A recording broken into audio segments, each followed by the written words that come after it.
Hello सभी साथियों को हमारा नमस्कार।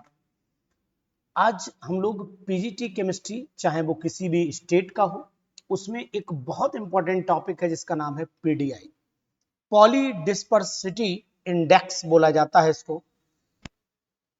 इसका डिस्कशन करेंगे हम लोग। लेकिन आपको बता देता हूं, जितने भी टॉपिक मैं डिस्कशन कर रहा हूं, ये टॉपिक अपने में एक बहुत ही इंपॉर्टेंट टॉपिक है और मैं तो कहता हूं कि इन टॉपिक्स को आपको गंवाना नहीं, आपको जरूर पढ़ना। लेकिन पीडीआई पढ़ने से पहले आपको जरूर पढ़ना पड़ेगा नंबर एवरेज मॉलिक्यूलर वेट और वेट एवरेज मॉलिक्यूलर वेट। तो यहां पर पहला हेडिंग हम लोग बना लेते हैं। नंबर 1, थोड़ा पेन की मोटाई बढ़ा लेता हूं। नंबर 1 सबसे पहला हेडिंग हमारा हो जाता है नंबर एवरेज मॉलिक्यूलर वेट। तो यहां पर हेडिंग बना लेते हैं नंबर एवरेज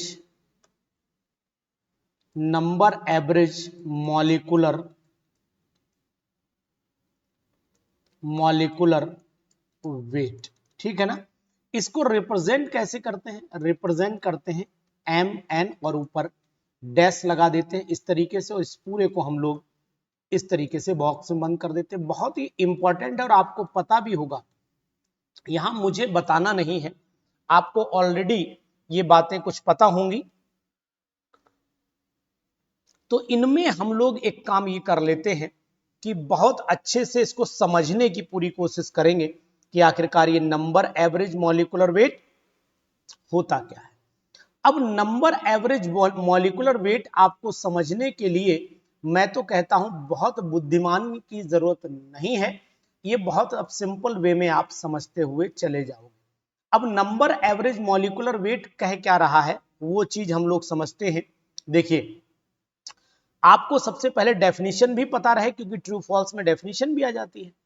एक्चुअल में क्या होता है, जो टोटल वेट होता है, कितना मटेरियल है पॉलीमर का, उसका टोटल वेट को हम लोग डिवाइड करते हैं नंबर ऑफ मोल्स पॉलीमर के हमने कितने लिए। तो इसकी डेफिनेशन अगर हम लोग लिखना चाहेंगे तो यहां लिख सकते हैं, it is defined as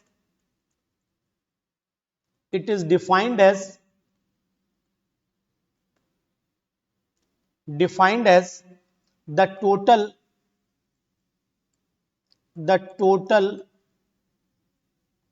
wait, या मास ले लीजिए, टोटल वेट, मास भी कह सकते हो, ऑफ पॉलीमर। मटेरियल लिखना चाहो तो मटेरियल भी, पॉलीमर। ठीक है, पॉलीमर। अब पॉलीमर का कोई सैंपल भी लिखना चाहो, मतलब अलग अलग डेफिनेशन है, ये चीज आप ध्यान दीजिएगा। तो हम अगर इसकी डेफिनेशन को अपने अकॉर्डिंग मॉडिफाई कर रहे हैं तो मैं इसको और बहुत शॉर्ट कर देता हूं, किताबों में बहुत लंबी लंबी डेफिनेशन दे रखी है। तो it is defined as the total weight of a polymer. ठीक है, divided by total number of moles of various polymer, जो भी पॉलीमर आपने कंसीडर किए हैं। ठीक है, पॉलीमर मॉलिक्यूल्स कह सकते हो, पॉलीमर मॉलिक्यूल्स कह दो, मेरे हिसाब से सही रहे, पॉलीमर मॉलिक्यूल्स। ठीक है, इतनी बात आपको शायद समझ में आ गई होगी। अब हम इसको फार्मूले के साथ साथ एक मैथमेटिकल कंसेप्ट भी देते हैं। देखिए, अगर हम लोग मान लेते हैं कि नंबर ऑफ मोल्स जो हैं, वो नंबर ऑफ मोल्स अगर हमने माने तो यहां पर नंबर ऑफ मोल्स Ni मान लेते हैं। ठीक है, बहुत सारे मॉलिक्यूल्स के रहे होंगे। मॉलिक्यूलर वेट अगर इनका लिया जाए तो मॉलिक्यूलर मास अगर हमने कंसीडर किया तो इसे हम लोग Mi से रिप्रेजेंट करते हैं। ठीक है, इसी तरीके से नंबर ऑफ मोल्स और मॉलिक्यूलर वेट को किसी पर्टिकुलर स्पीसीज के लिए आप कुछ भी ले सकते हो। तो टोटल जो फार्मूला हमारा बन करके आता है वो Mn बार, डायरेक्ट में लिख देता हूं, Mn bar is equal to हो जाता है, ऊपर आएगा वेट ऑफ, जैसे कि हमने डेफिनेशन में लिखा है, वेट ऑफ पॉलीमर सैंपल ले सकते हो, पॉलीमर सैंपल, और नीचे कर सकते हो total number of moles of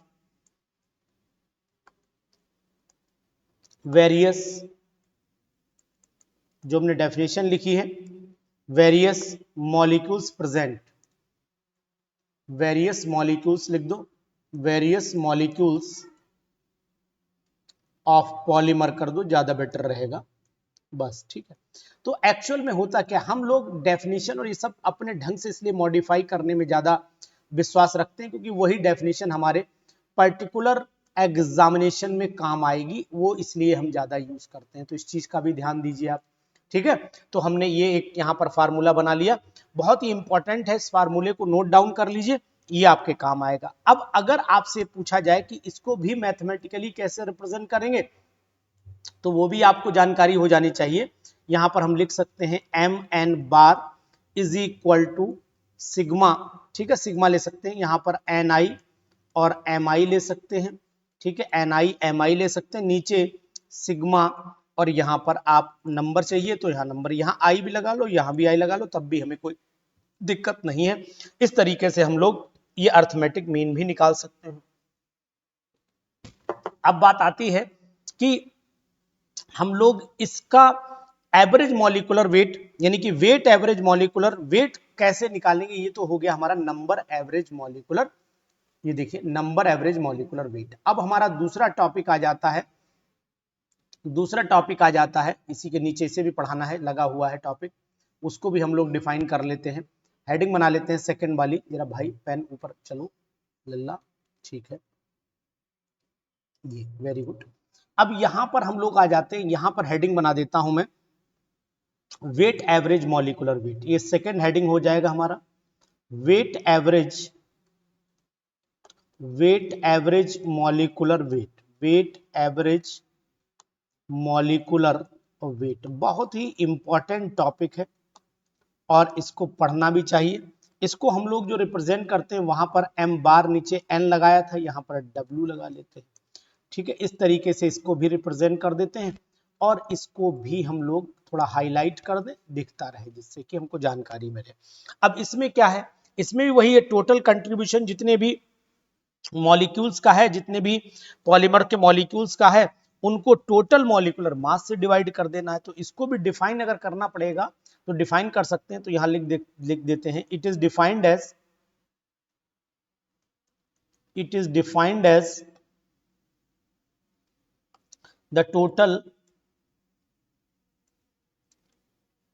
total contribution of, थोड़ी लैंग्वेज बदलते हैं, contribution of various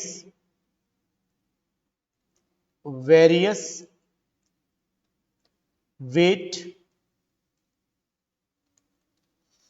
fractions of molecules, fractions of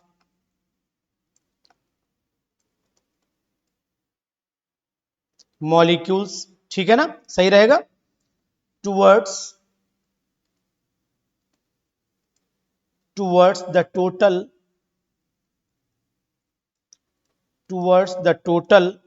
molecular mass,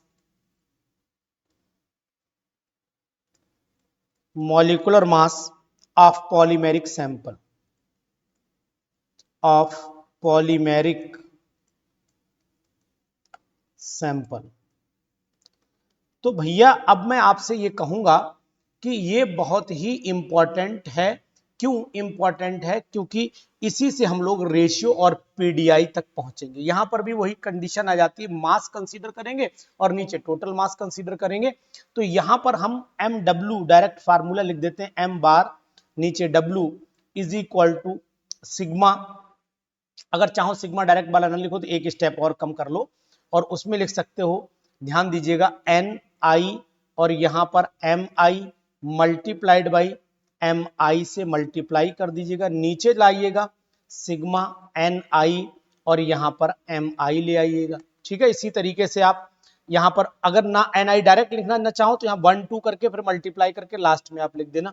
अब इसको अगर आप चाहो तो ऊपर स्क्वायर भी रिप्रेजेंट कर सकते हो, तो यहाँ एन आई एम आई का स्क्वायर हो जाएगा, ठीक है ना, और नीचे आ जाएगा आपका सिग्मा एन आई और एम आई आ जाएगा। तो इस तरीके से भी रिप्रेजेंटेशन आप कर सकते हो, कोई दिक्कत नहीं है। हम इसको चाहें तो मास के टर्म में जैसे Ni Mi रिप्रेजेंट तो मास ही हुआ ना, अगर वैसे रिप्रेजेंट ना करना चाहो तो ऐसे भी कर सकते हो, m w bar is equal to mi, और यहां पर mi स्मॉल m मास को रिप्रेजेंट कर रहा है और यहां सिग्मा mi हो जाता है। तो इस बात का भी हमें ध्यान देना पड़ेगा, बहुत ही इंपॉर्टेंट बात है। और इन्हीं दोनों के रेशियो को हम लोग पीडीआई बोलते हैं। तो अब हम लोग बात करते हैं कि आखिरकार पीडीआई होती क्या है। तो अगर पीडीआई की बात होती है तो इसे पॉली डिस्पर्सिटी इंडेक्स कहा जाता है, और polydispersity index is used as a measure of broadness of the molecular weight, यानी मॉलिक्यूलर वेट कितना है, उसकी कितनी चेन आपस में जुड़ी हुई, डिस्ट्रीब्यूशन उसका कितना है, इस चीज की जानकारी भी हमें पीडीआई देता है। तो अगर मैं आपसे कहूं कि पीडीआई को और डिटेल में समझना है तो फिर यहां ध्यान से आपको देखना पड़ेगा कि कितना मॉलिक्यूलर वेट उसमें ऐड हुआ है, ये चीज समझिएगा। अब इसी को यहां पर द लार्जर द पीडीआई, यही क्वेश्चन था एक बार पीजीटी में कि पीडीआई वैल्यू क्या रिप्रेजेंट करती, तो पहली लाइन हो गई। लेकिन पीडीआई का वैल्यू होती कितनी है, तो पहले तो फार्मूला पता हो कि पीडीआई जो होती है वो रेशियो होता है, PDI is calculated as the ratio of weight average by the number average molecular weight. ये डेफिनेशन भी कई बार एग्जाम में आई है, तो इसलिए मैं इसको ज्यादा हाईलाइट कर रहा हूं। और इसको आप ध्यान दीजिएगा, पीडीआई इज इक्वल टू, जो फार्मूला बनाया है वो ऐसे, पीडीआई इज इक्वल टू हो जाता है एम डब्ल्यू अपॉन एन हो जाता है, यानी कि weight average molecular weight upon number average molecular weight, दोनों के रेशियो को हम लोग पीडीआई बोलते हैं। अब बात आती है, क्वेश्चन अगर आता है कि प्रोटीन का पीडीआई कितना होगा, तो प्रोटीन का पीडीआई नियरली 1 होता है, एग्जैक्टली 1 होता है, और डिफरेंट प्रोटीन का डिफरेंट होता है, तो लगभग 1 ही मानते हैं, सभी का सेम नहीं हो सकता लेकिन नियरली 1 होता है।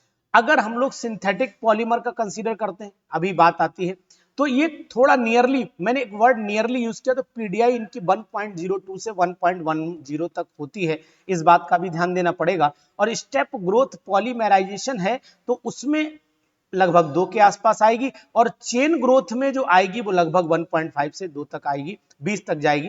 तो मतलब क्या हुआ, मतलब इसका यह है कि हमें ये वैल्यूज, ये वाला जो कॉलम है ना लास्ट वाला, ये कॉलम अगर भैया आपने याद कर लिया तो गारंटेड क्वेश्चन इसमें से मिलना निश्चित हो जाएगा। अब आप कहोगे कि अनुसार आप ये क्या कह रहे हो, तो मैं बिल्कुल सत्य कह रहा हूं कि क्वेश्चन इसी में से बनता है। न्यूमेरिकल पॉइंट ऑफ व्यू से भी देखोगे तब भी काम बनेगा, और वैसे देखोगे तो तब भी काम बनेगा। बेस्ट स्ट्रेटजी प्लान करने के बाद ही हमने आपको ये नोट्स दिए। अब एक वर्ड पीएचडी भी आ सकता है एग्जामिनेशन में, तो आखिरकार ये पीएचडी है क्या भला। देखो, पॉलीडिस्पर्सिटी सिस्टम जो हम लोग कंसीडर करते हैं वो एक्चुअली में डिस्क्रिप्शन होता है पीएचडी का, बताता है कि कितने मॉलिक्यूल्स आपस में जुड़े हुए, मैक्रो मॉलिक्यूल्स जो होता है उसकी एक रिपोर्ट बताता है कि ये स्टेबल है या नहीं है। तो फॉर पॉलीडिस्पर्स सिस्टम अ की descriptor of PhD is the width and a number approaches can be taken to be define this, यानी इसके बताए कितने नंबर मॉलिक्यूल्स जुड़े हुए हैं। For macromolecules it is common to report polydispersity index, this is obtain from ratio of weight average. वो तो आपको मैंने बताया कि दोनों का जो वेट एवरेज और मॉलिक्यूलर वेट है उन दोनों के रेशियो को हम लोग पीडीआई बोलते हैं। जितनी पीडीआई वैल्यू बढ़ती चली जाएगी ऊपर, उतनी ही पॉलीडिस्पर्सिटी भी इंक्रीज करती चली जाएगी। तो ये उसी का एक एक्सप्रेशन है, डिस्क्रिप्शन है। अब इसकी वैल्यू रिपोर्ट निकाली कैसे जाती है, फार्मूला क्या है इसका, तो यहां पर स्पेन ऑफ द पीएचडी कितना गैप आना चाहिए, वो D.9 से D.1 तक की वैल्यू का डिफरेंस निकालिए और D 0.5 से डिवाइड कर दिए। अब ये D एक्चुअल में है क्या, ये डायमीटर है। एक तो नंबर एवरेज मॉलिक्यूलर वेट का साइज केवल 10% कंसीडर करते हैं, और अगर हम लोग D.9 तो डायमीटर हम 90% जो नंबर एवरेज मॉलिक्यूलर वेट है उसका कंसीडर करेंगे, और उसके बाद हम लोग दोनों का मीडियन निकाल करके डिवाइड कर देंगे। तो फिलहाल इस पर भी क्वेश्चन आ सकता है, इस पर भी क्वेश्चन आ सकता है, और ये इंपॉर्टेंट भी है कि ये पीएचडी क्या रिप्रेजेंट करता है पीडीआई के साथ में। तो ये पीडीआई और पीएचडी दोनों आपको तभी पढ़ने चाहिए जब average, number average molecular wait और वेट एवरेज मॉलिक्यूलर वेट दोनों का डिस्कशन आपको पता होना चाहिए। तो साथियों इसको जरूर पढ़ लीजिए, क्योंकि ये पीजीटी के लिए बहुत ही इंपॉर्टेंट टॉपिक है। पीजीटी टॉपिक बोला जाता है इसको, और अक्सर इसी से एक क्वेश्चन लगभग और लगभग निश्चित आ ही जाता है। तो ये वीडियो देखिए और कहीं पर कॉपी पेन से जरूर नोट कर लीजिए, क्योंकि ये बहुत ही इंपॉर्टेंट है। Thank you, have a nice day.